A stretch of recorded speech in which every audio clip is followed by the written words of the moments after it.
We're starting Thursday morning. Flim on the call. Dave Fleming, of course, our NBC Sports Bay Area. You hear Sean Estes there. The Giants sweep the Cardinals in St. Louis for the first time since 1998. And again, they do it in dramatic fashion, winning their sixth straight road game. And there's a vibe right now with the orange and black. There is. You can't deny it. Yes. Tying the game in the ninth inning. 2-strike, 2-out, 2-run home run. Incredible. Giants win in 10 innings. Camilo Doval with the save. They win 8-5. They were able to overcome a tough start for Anthony DeSclafani. Luis Matos is up. Giants are 4 games over 500. They get the day off, and then they go to Dodger Stadium for one of the more anticipated series for the Giants in quite some time here. Good morning, everybody out there getting off their graveyard shift. I'm hyped up right now. I'm a little sore. Your boy did a spin class. Your boy's beat up. The athletic muscles are starting to move.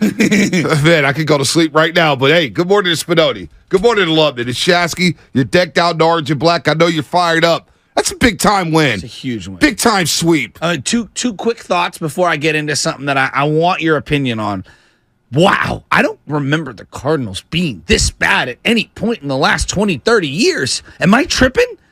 Their pitching is horrible. I mean, they actually got a decent start from Jordan Montgomery. It's the best start they've had in quite some time. Their bullpen's a mess. Steven Matz is now 0-7. He stinks. I think he needs to retire. Remember, he was part of that great core with the New York Mets. Absolutely. Who was it? Matt, Syndergaard, Harvey, and, of course, DeGrom. Well, Matz has been he's done. I mean, this team, managers are going to get fired soon. 27-42 to St. Louis Cardinals. And they've got players. They've got ballers offensively.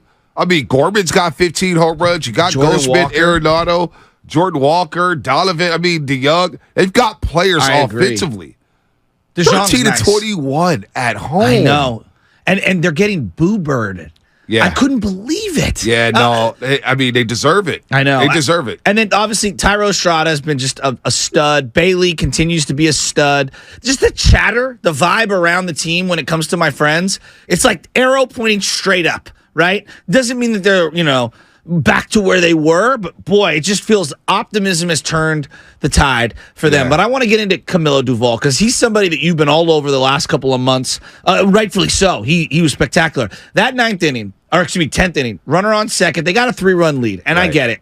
3-run lead, but you inherit the runner because of the extra innings, and he's going up against Goldschmidt and Arenado. These are two solidified giant killers. If we were to put together the Giant Killer Hall of Fame, they'd be in the middle of the order. Oh my God! They'd be batting 3 or 4. And Goldschmidt gave him a pretty big at bat. I mean, he's fouling things off, and I'm thinking, oh boy, here we go. Goldschmidt's going to do something. Strikes him out. Well, and he strikes him out a day after getting him out on one pitch. The ground out to end the game on Tuesday night. And then Arenado steps to the plate, and he strikes him out. And I'm saying to myself, think about where this kid was. And I want to play a sound, and I want to get to it because I think this correlates to where the Niners are at.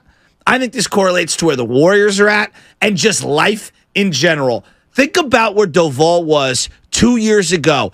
Posey's, we didn't know it was the end, but he's old. They might not ever be here again. Crawford, career year. He's at the end of his career. Brandon Belt, at the end of his career. Every guy on the team was over 32 years old, essentially. Longoria's old as hell. Wilmer's old as hell. They have to win now. They win 107. It's Game 5, your rival. It's the playoffs. And you hand the ball to this kid in this moment, and this happens to the 23-year-old. Oh, I thought we had it. My bad. Was it the Bellinger single? He gives up a single to Bellinger in the ninth inning. I saw that coming, too. In the ninth inning, where he couldn't throw a strike, and he's so young. And all I kept thinking was, look, this is going to go one of two ways. Baptism by fire with scar tissue, or he's never going to recover, and he's never that dude anyway, right? And he was the best man for the moment. Would you agree?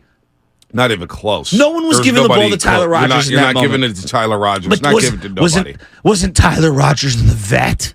Yeah, but you know what, though?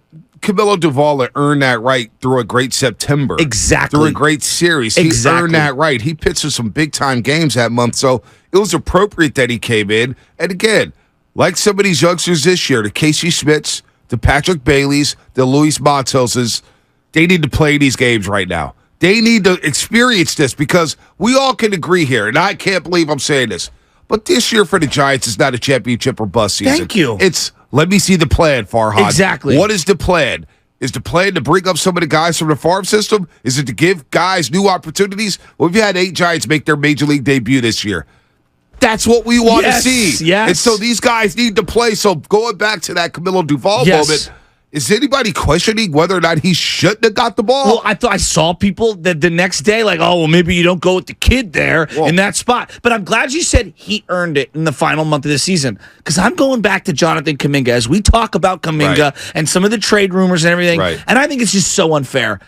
You've got to get scar tissue. Like, yes, are there Nick Bosa types and Justin Jefferson types who come into the league and dominate? They're like a comet. Those are first ballot Hall of Famers. Right. Those are unicorns. You know what Kobe did? Who's a unicorn? He failed. He failed. He airballed over and over and over in Salt Lake City. Thank you, But Bonte. you know what? It was good for him. Michael Jordan, we saw the Last Dance doc. He got swept by the Boston Celtics. He dropped 63, but he got beat up over and over by the bad boy Pistons. Over and over. LeBron James, quiet as it kept. Lost a lot of playoff games. Failed. Steph Curry and company, they failed a couple times. You got that scar tissue. You got to build it up. You got to experience it. So you don't get right now, as in one of the most electric closers in the game? Probably, B, you've said this now for like 3 weeks, and Baggerly's talking about it. Is this the best closer in Giants history? Well, he's not there yet. He has the ability to be. But he has the ability, and I see it, and this is why. What do you want from your closer? Number one.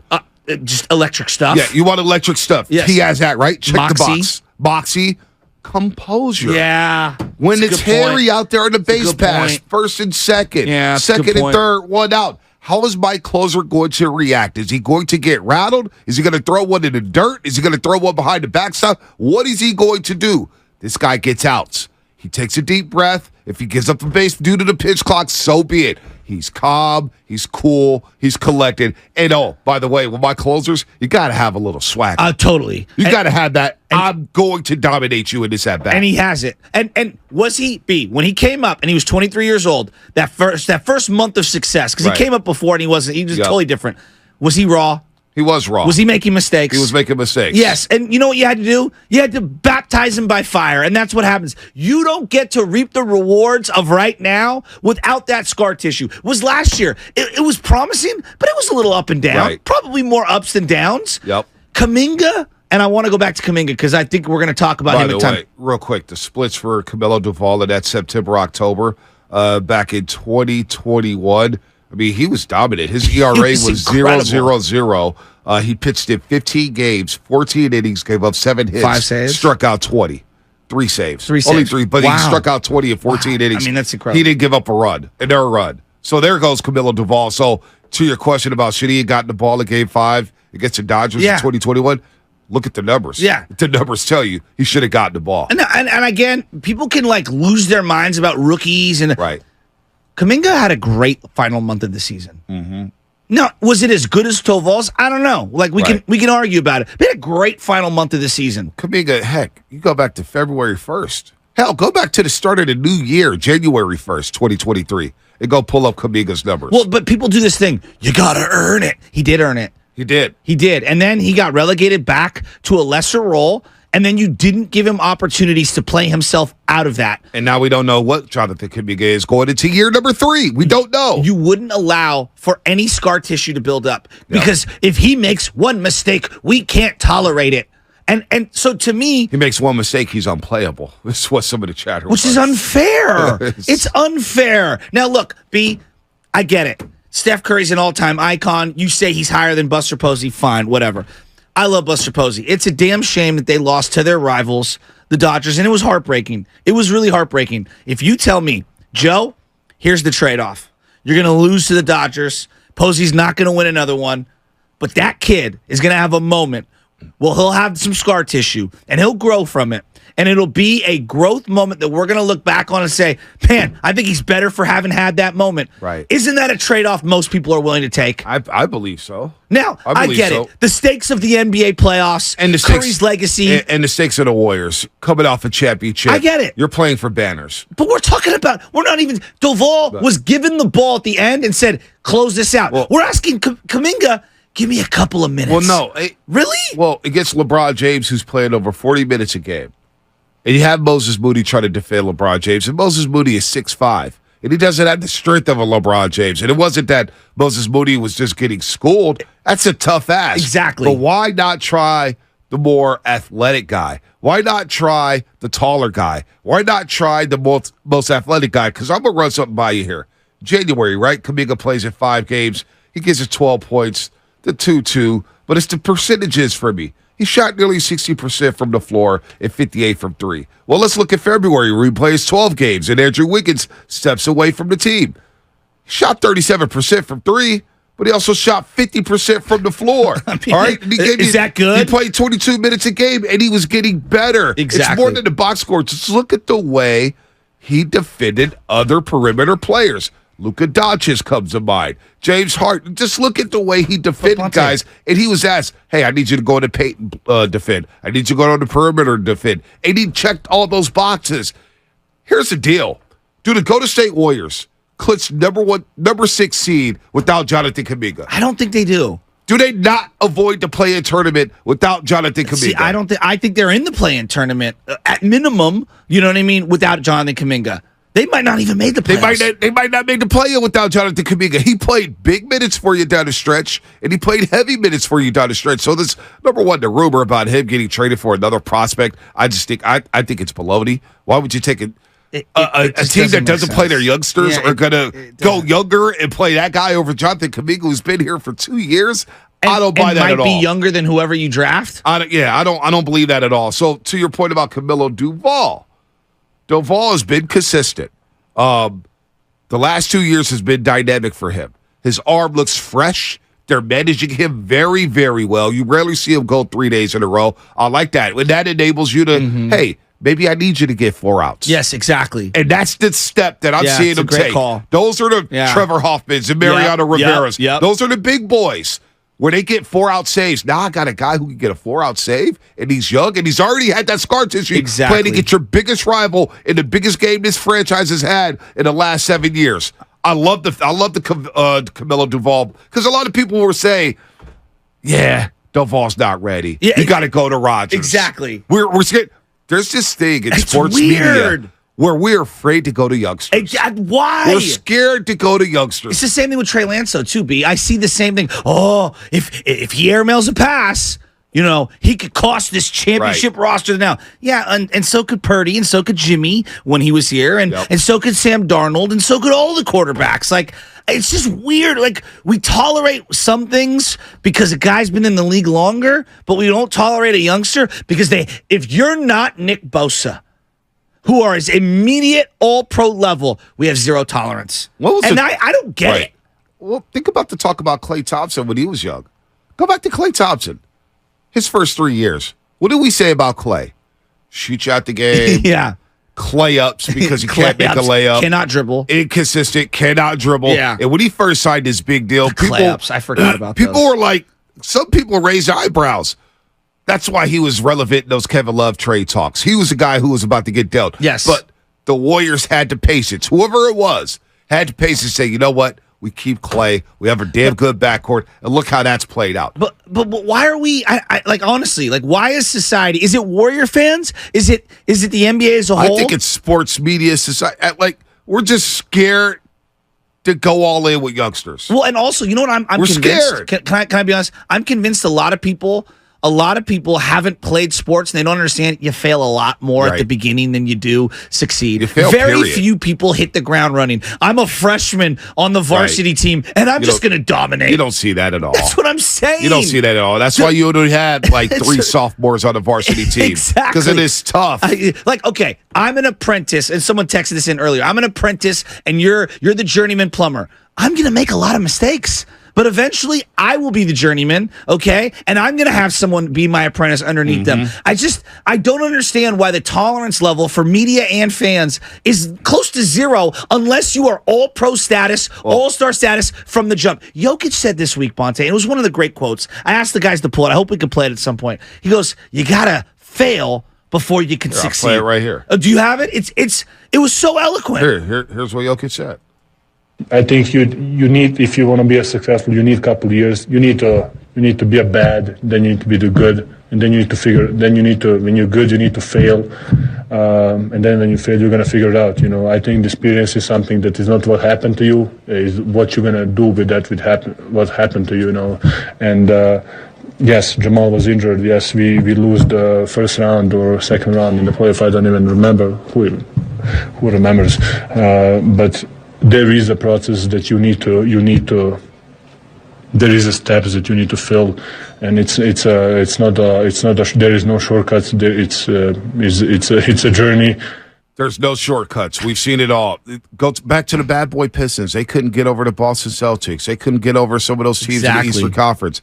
The Celtics, all of a sudden, their run ended and the Pistons elevate. The Bulls can't get past the Pistons. All of a sudden, they elevate. The New York Knicks for years and years and years. Indiana, even though they didn't win it, Reggie Miller got that scar tissue from losing to the Knicks, losing to the Magic. Those are Hall of Famers. Those are Hall of Famers, man. Barkley. It happens in sports. And so this thing, we're lucky. We get the championships or whatnot. But when you look at some of these youngsters here, who can help you? Like the cool part about Jonathan Kuminga, and we're going to get to the calls in a second here. Tim and Riley, hang tight. The crazy thing about Kuminga, and I listened to the trade rumors, and I'm just laughing to myself because I didn't want to even address him. A guy like Kuminga can extend the career of Stephen Curry. He's supposed to be the fountain of youth for those guys. Athleticism. Jordan Poole can extend the career of Stephen Curry and some of these guys on the roster because of what he does on the floor, which you need to get more athletic. Those two guys are athletic. Those two guys can make the flash play, the highlight play. But they also got like Jordan Poole, he got scar tissue during that first championship run. 100%. And for a lot of guys first, because we talk about a lot of first postseason runs when it comes to quarterbacks, baseball players, basketball players. For Jordan Poole going through that first postseason run, I think people misremember some of the big games he had. I agree with you. Some of the big moments he had. Hell, of the 21-0 run that you had in Game 6, Jordan Poole had his fingerprints all over that, hitting 3 straight threes. Remember that? Yes. Does everybody remember that? So, Jonathan Kuminga, that case study there, I just don't get it. That's why I'm disappointed in Steve Kerr, because we didn't get to see it against the Lakers, and the guy deserved a shot to get at least one crack at the LA Lakers. The whole narrative of how we talk about young players is wild to me. It's just wild to me. Development is not a straight line up. It's a rocky road at times. And yes, do some players not develop? Of course, I acknowledge that. Remember when the Cubs brought up 1,000 guys? Oh, yeah. And we were all like, yeah, maybe 2 of them might hit. It was like Jason Hayward and or not Jason Hayward, he was with the Braves, but it was like Anthony Rizzo. Rizzo, they brought up Chris Bryant. Schwarber. They brought up Addison Russell. Sterling Castro. He was there for a while. He was there before those guys. But it was like they brought 5 up or 6. Addison Russell. Yep. There was like 5 or 6 guys, and we're like, if maybe 1 or 2. What's his name? Javier Baez. Yeah, if 1 or 2 of these guys develops, it's a boon. Right? You know what I mean? Like, think of how many guys the Astros have brought up. And I'm just using them as examples. But, like, that's the part. You got to play the guys and find out who's going to survive. Who is going to be baptized by fire and come out on the other end better for it. Well, that's why I love seeing Matos up there. Exactly. That's why I love seeing Casey Schmidt up there. And I don't care what happens.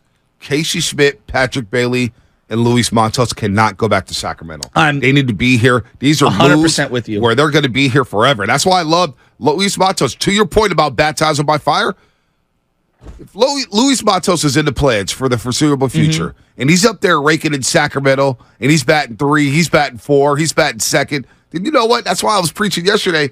Let him bat in the top of the order. Forget it. Let's see what you got. Are you going to fail? If you fail, then I'll move you to the bottom of the order. Exactly. But like you look at the Cubs and Morel, right? They're a little rookie. They've had him 9th, 8th. Right now they got to bat him 3rd, 4th, 5th. Let's see what you got. Empower him. Exactly. Have some confidence. That gives them confidence.